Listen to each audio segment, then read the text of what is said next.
As you can see here, I have a brand new Moleskine notebook, and I plan on finishing this in 1 month, by the end of this month of June. And so I started it out with some blue ink. I usually don't use blue ink. Sometimes I like to use different colored inks, but I mainly use black ink. And so it's time to switch it up for a change. This month it's a little bit different, and we'll be doing some blue pigma micron ink drawings. And this is sort of a rocket engine abstract machine, and I like drawing these a lot because they're easy, they're fun. Well, these drawings are kind of difficult. It's sort of like a video game where you can put the difficulty on easy or hard.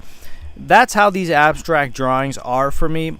I can kind of tune the knob, the volume switch on how hard I want to work on these abstract doodles. But this one was pretty easy, and that's how I made it. I made it easy for myself, but sometimes I like to go in and make it hard for myself.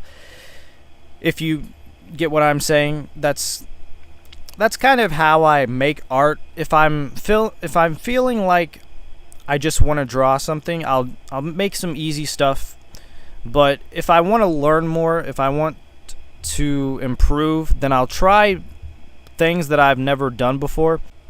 So this is the first page, and I used to have a lot of issue with the first page and trying to make it perfect, trying to make an absolute masterpiece of a first page. But now I don't care. I'm just like, okay, let's just draw something. If it ends up bad, then whatever. Because, obviously you want to make it look good, so if you show people your sketchbook, they can open it to the first page and be like, whoa, that's great. And if it's a bad drawing, they open it and they're like, no, what are you doing? What is this? So now, it doesn't really matter because, it's just the first page. You try making the second, third, fourth, and fifth page good. The first page is just get it out of the way. If it ends up good, then okay. If it's bad, whatever. But it's more about how many of the first pages are good rather than the first page being bad. Really, it doesn't matter how you start the sketchbook. It matters how you end the sketchbook. Is the end of the sketchbook better than the beginning? That's what matters. It's not about how you start, it's about where you end up.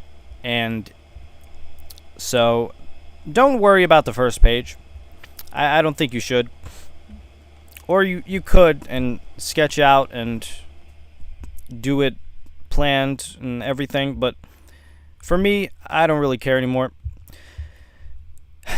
I just enjoy drawing and putting down lines. So now I do have a pigma micron, a yellow one, and so I think I'll be using that and making some cyberpunk drawings, some futuristic kind of looking machinery and motorcycles.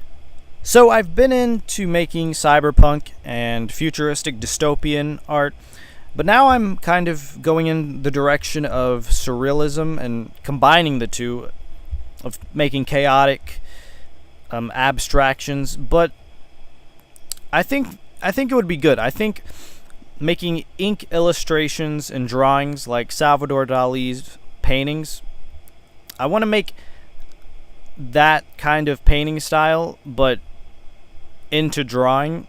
And so I think I have been making a couple drawings in the past days that are kind of surreal looking, I guess you could say. But that's what a lot of my older drawings were like. They were all abstract, kind of drippy, psychedelic looking almost.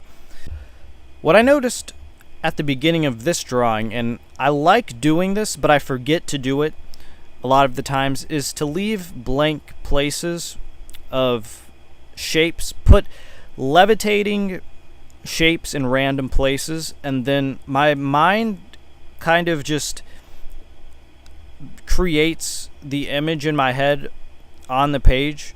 When I put a block here, when I put a square or a cube, and then put a little bolt at the bottom, I then draw a cord connecting that, and then it just all kind of unfolds if I separate the things. But if I just clump it all together at the beginning, that's when the drawing gets bad, I feel like. So what I do is start at usually the top right of the page, and then once I've kind of filled that in a little bit and I don't know what else to do, I'll go to the right. I don't know how to explain it. That's about all I had to say for this video. Thanks for watching and have a good night.